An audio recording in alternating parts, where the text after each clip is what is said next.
Selamat malam. Assalamualaikum warahmatullahi wabarakatuh. Selamat malam teman-teman semua. Selamat berjumpa kembali di channel Sri Suharti 1212. Pada malam hari ini semoga rekan-rekan semua dalam keadaan sehat walafiat. Pada kesempatan malam hari ini saya akan mencoba untuk sharing. Hari Sabtu kemarin saya mengikuti tes uji kompetensi skema KKNI level 3 bidang pelatihan sub bidang metodologi pelatihan. Nah, di situ ada soal yang menggunakan Google Form untuk soal tertulisnya. Kemudian dilanjut dengan uji kompetensi micro teaching atau praktek mengajar. Kemudian yang terakhir adalah wawancara. Nah, untuk yang pertama ini nanti jika teman-teman akan mengikuti uji kompetensi disiapkan syaratnya seperti scanan ijazah, kemudian fotokopi scanan KTP, kemudian pas foto 3x4 serta surat tugas jika rekan-rekan dari instansi atau perusahaan. Jika rekan-rekan mandiri berarti tidak membutuhkan surat tugas. Yang pertama adalah teman-teman tes tertulis knowledge ya, mengenai metodologi pelatihan. Nanti teman-teman akan dibagikan link untuk mengerjakan di Google Form.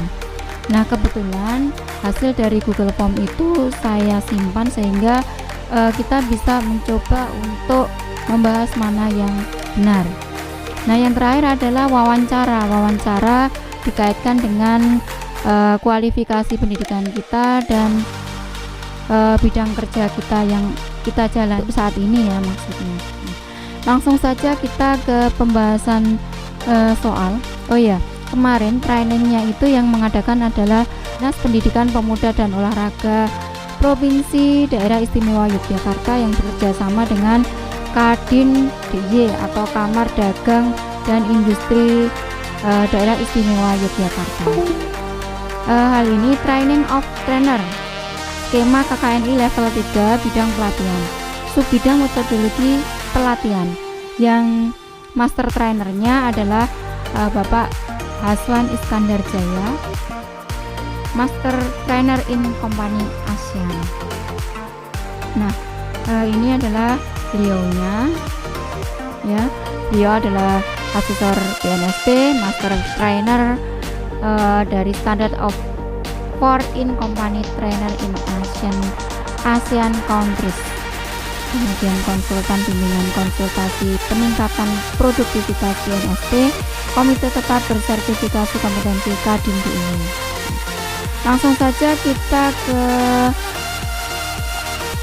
hasil dari Google Form saya ya. Kemarin nilainya itu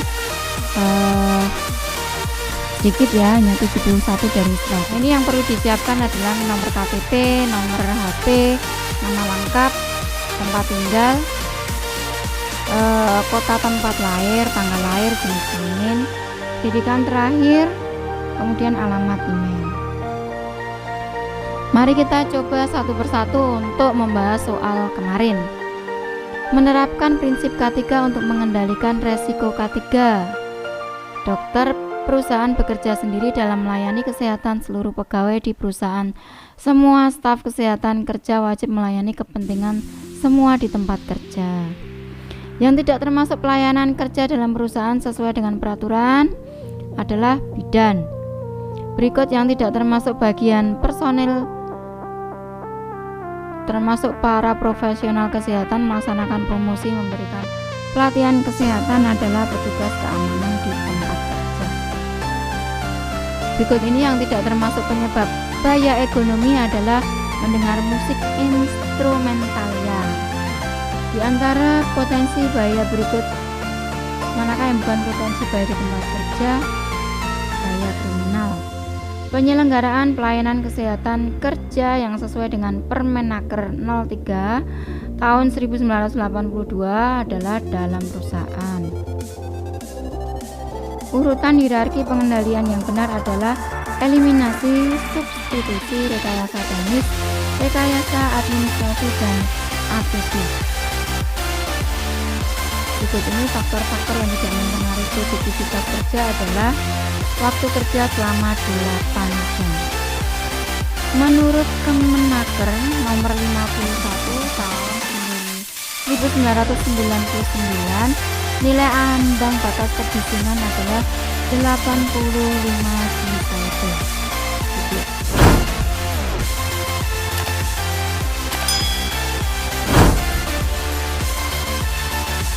dBA. Sumber bahaya yang disebabkan faktor biologi adalah virus, cacing, jamur, dan protozoa. Berikut ini adalah peraturan perundangan yang tidak berkaitan dengan PAK. Adalah Undang-Undang Nomor 1 Tahun 1975. PAK di sini adalah ini kecelakaan kerja.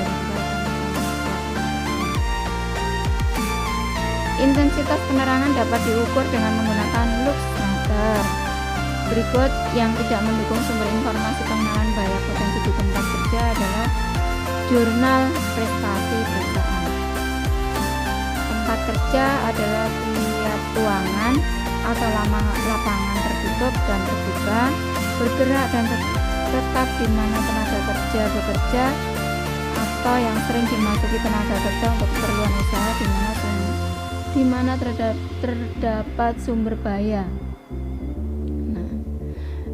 Saya nunjukin aja ya biar tidak begitu capek. Nih, tidak termasuk syarat terkena PAK. Mungkin ini bentuk komunikasi antara atasan dan bawahan, komunikasi timbal balik. Berikut ini membuat fasilitas hiburan pegawai, psikologi. Nah, jenis pemeriksaan kesehatan kerja yang tidak dilakukan di tempat kerja berikut ini saya salah ya. Yang tidak dilakukan. Jadi kalau pemeriksaan kesehatan berkala itu tentunya yang dilakukan ya. Pemeriksaan kesehatan awal, berkala setiap hari. Pemeriksaan kesehatan purna bakti ya, kecuali teman-teman perlu diperhatikan mana yang pertanyaannya jika mengandung kata tidak, saya kurang teliti itu. Kemudian waktunya itu dihitung mundur ya, tapi kemarin itu dalam waktu 1 jam itu harus selesai, jadi banyak yang belum terselesaikan dalam mengerjakan soalnya. Kemudian teknik komunikasi untuk komunikator untuk masa komunikan melakukan seperti di bawah ini disebut kursi. Dalam membuat konsep komunikasi tertulis yang harus diperhatikan adalah format dan prosedur. Fungsi komunikasi ada 4. Disebut fungsi apakah? Jika digunakan menjelaskan ada kata kunci menjelaskan berarti sebagai fungsi informasi. Komunikasi berasal dari bahasa Latin communicatio yang berarti adalah pemberitahuan. Ini tadi sudah saya cari ya jawabannya. Ini yang berarti pemberitahuan atau pertukaran. Media yang tidak dapat digunakan menjangkau pihak luar organisasi adalah papan pengumuman. Bentuk berkomunikasi tertulis yang tidak sering digunakan adalah telegram. Jika Anda mau media video sebagai media komunikasi, maka Anda memilih berdasar fungsi visualisasi. 4 hal berikut yang tidak dapat membantu agar komunikasi menjadi efektif adalah bahasa kekinian ya. Kiranya biar gaya tapi malah kurang jelas. Salah satu ciri pendengar yang baik adalah tepat waktu. Dokumentasi menurut Sulistyo Basuki adalah pekerjaan menyusun dokumen. Kemudian yang selanjutnya adalah kompetensi melakukan presentasi. Contoh pertanyaan menganalisa audien berkaitan dengan fisik, yaitu Nah, ini tadi saya coba mencari jawabannya. Nah, ini ya ada latar belakang agama dan ras itu masuknya ke demografi, berarti nggak masuk fisik. Apa yang ingin mereka dengar itu masuknya ke psikologi.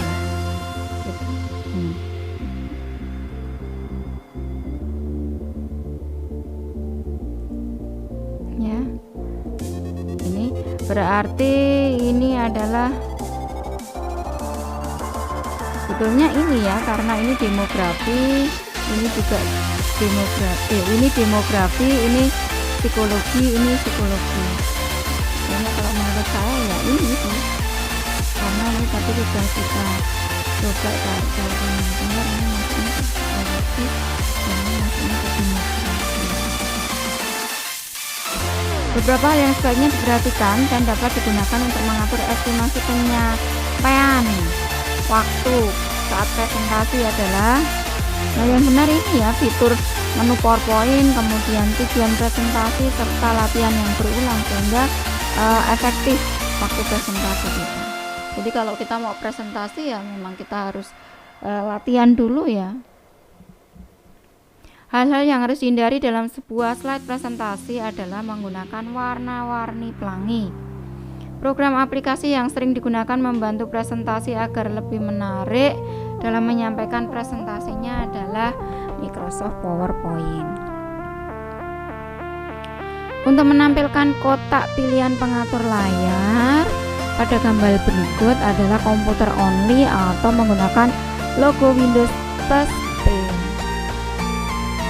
Menyiapkan bahan presentasi dapat menggunakan logical structure, yaitu dilakukan dengan cara ini, maksudnya adalah seperti mind mapping ya. Tadi saya coba cari jawaban yang benar. Nah ini, mengembangkan topik dengan mengembangkan logical structure, menguraikan benang-benang kusut dalam sebuah diagram.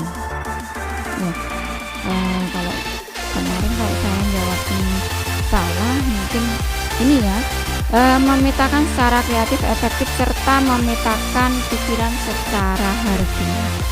Jadi dalam bentuk mind mapping. Berikut adalah beberapa panduan secara umum penggunaan peralatan visual, kecuali berbicara dengan visual. Bicara dengan visual bagaimana, nggak ngomong tuh. Tujuan perencanaan dalam membuat presentasi untuk memastikan ketercapaian. Jadi kalau ada tujuan itu sebagai ketercapaiannya berapa persen untuk mengetahuinya ya. Untuk mengetahui ketercapaian kita dalam presentasi itu berapa persen. Teknik berbicara di depan umum dengan melakukan pengulangan dari sebuah kata atau kelompok kata dalam beberapa kalimat yang berurutan guna memberi penekanan pada saat presentasi disebut anapora. Presentasi yang dibuat sebaiknya dicetak dalam bentuk handout dan dibagikan kepada audiensi. Fungsi handout presentasi adalah memberikan panduan bagi presenter saat presentasi dan memudahkan audien mengikuti alur presentasi. Ada beberapa cara untuk menyiapkan bahan presentasi adalah brainstorming, mind map, dan logical structure. Ya, brainstorming itu adalah seperti pemanasan, mengumpulkan ide-ide atau pemanasan otak ya sebenarnya.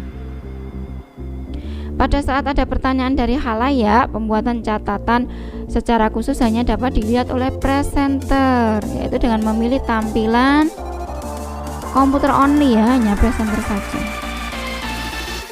Berikut ini cara-cara yang tidak melibatkan halayak dalam sebuah presentasi. Yang tidak, ini lagi-lagi saya kurang teliti. Ini adalah melibatkan emosi, iya, melibatkan audien, iya, mengajukan pertanyaan, iya, memberikan audien hadiah, nggak ngapa-ngapain dikasih hadiah. Tiga teknik berbicara yang tidak perlu diperhatikan saat berbicara di depan halayak adalah the rule of three. Cara mencetak slide presentasi dalam bentuk handout adalah dengan memilih pilihan kotak dialog print word dengan memilih handout. Selanjutnya adalah aspek atau kompetensi merencanakan penyajian materi pelatihan. Soalnya ada 8 ini ya. Jumlah tatap muka yang dilaksanakan oleh seorang instruktur dalam memfasilitasi pembelajaran dalam suatu topik atau materi tertentu ya, yaitu disebut sesi pelatihan. Materi pembelajaran, metode, media pembelajaran disusun dan dicatat dalam satu dokumen, yaitu rencana sesi pelatihan. Pada saat menyiapkan media dan sarana pelatihan, lembar observasi praktek merupakan pegangan instruktur. Penyiapan media pembelajaran yang akan digunakan harus, ini jawaban yang lebih tepat adalah ini ya, tepat dalam kualitas dan kuantitas. Kompetensi selanjutnya, melaksanakan pelatihan tatap muka atau face to face. Instruktur harus mampu menerapkan bimbingan yang tepat dalam situasi yang tepat. Hal ini berarti harus teliti-teliti membacanya. Jawabannya adalah kebutuhan, kemampuan, dan kondisi individu peserta pelatihan. Peserta pelatihan harus mampu beradaptasi dengan lingkungan pelatihan yang baru. Peran instruktur untuk hal tersebut adalah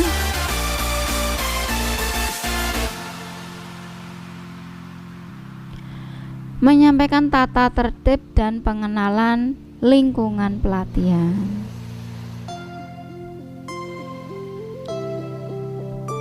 Manfaat ice breaking adalah menjalin hubungan yang baik antar peserta.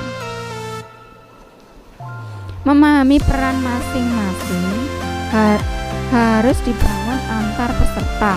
Gunanya adalah ini antar peserta ya, kok jawabannya ini antar peserta, yaitu menciptakan lingkungan pelatihan yang kondusif.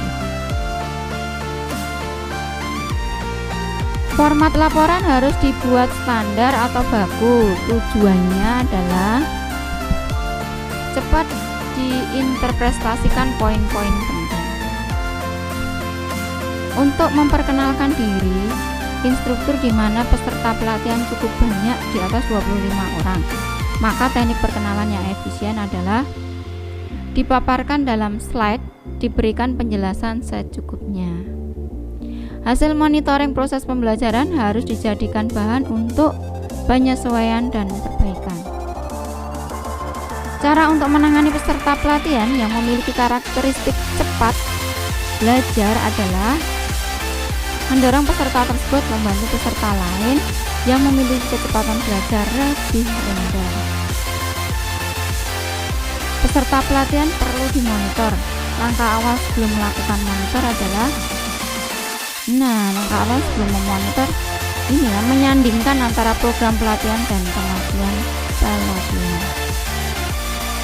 Jadi biar tahu nanti monitoringnya itu hasil monitoring itu antara target dan hasil hasil yang didapat itu selisihnya ada berapa, sehingga diketahui berapa persennya. Kegiatan dilakukan di awal sesi pelatihan. Sesi pertama pelatihan adalah penyampaian topik baru ke tujuan program pelatihan. Kemudian selanjutnya adalah kompetensi mengoperasikan komputer tingkat dasar. Tempat penyimpanan data sementara disebut RAM. Mencetak dokumen ke dalam monitor disebut, ini enggak teliti juga ini mencetak dokumen ke dalam monitor adalah print preview. Berikut ini yang tidak termasuk aplikasi presentasi adalah OpenOffice Calc, ya, bukan KP Present. Ini sudah jelas ya, K-Presenter. OpenOffice Calc, Calc itu untuk spreadsheet alias dia ngolah angka, jadi yang tidak termasuk adalah ini. Tombol bergambar yang digunakan menjalankan perintah dengan cepat dan mudah adalah toolbar. Kondisi di mana komputer tidak dimatikan secara keseluruhan disebut sleep. Berikut ini yang bukan merupakan perangkat output device adalah LAN card, monitor, printer, speaker, dan dapat mencetak rangkap sekaligus merupakan kelebihan dari jenis printer dot matrix. Berikut ini termasuk ke ekstensi untuk file aplikasi presentasi. Walah, ini kunci jawabannya ini yang salah. PPT atau PPTX ya. Udah bener ini. Salah ini kuncinya, Pak Asman. Merupakan langkah awal dalam menghidupkan komputer adalah booting. Fungsi count pada perintah Excel digunakan untuk menghitung jumlah data dari ring tertentu. Datanya ada berapa gitu ya, dengan fungsi count. Kalau jumlah nilai itu sama, jangan salah. Kemudian kompetensi selanjutnya adalah mengelola bahan pelatihan. Membuat daftar kebutuhan bahan pelatihan teori dan praktek disesuaikan dengan perencanaan pelatihan. Pendistribusian bahan pelatihan dilakukan sesuai dengan rencana pelatihan. Ini ya jawabannya. Nah, mosok progres pelatihan baru mulai ya nggak teliti lagi. Kemudian yang terakhir adalah kompetensi mengelola peralatan pelatihan. Perbedaan bahan pelatihan dan peralatan pelatihan adalah bahan habis digunakan, sedangkan peralatan tidak habis digunakan. Pendistribusian peralatan pelatihan disesuaikan dengan ini ya, sistem dan prosedur pendistribusian ya. Yang tepat adalah yang C, sistem dan prosedur pendistribusian. Nah, itu teman-teman untuk pembahasan dari KKNI level 3 sebidang metodologi pelatihan ya. Ini nilainya kecil, 71 dari 100. Nah, ini nanti nilainya ini jika teman-teman misalnya seperti saya ini kurangnya tidak terlalu agak banyak ya, tidak terlalu banyak menuju ke 80, nanti bisa dibantu dengan praktek uji kompetensi praktek dan wawancara, sehingga dimaksimalkan semuanya. Semoga teman-teman lulus dalam mengikuti uji kompetensi KKNI level 3 ini. Kurang lebihnya mohon maaf. Terima kasih dari channel Sri Suharti 1212. Kurang lebihnya mohon maaf. Wassalamualaikum warahmatullahi wabarakatuh. Semoga bermanfaat.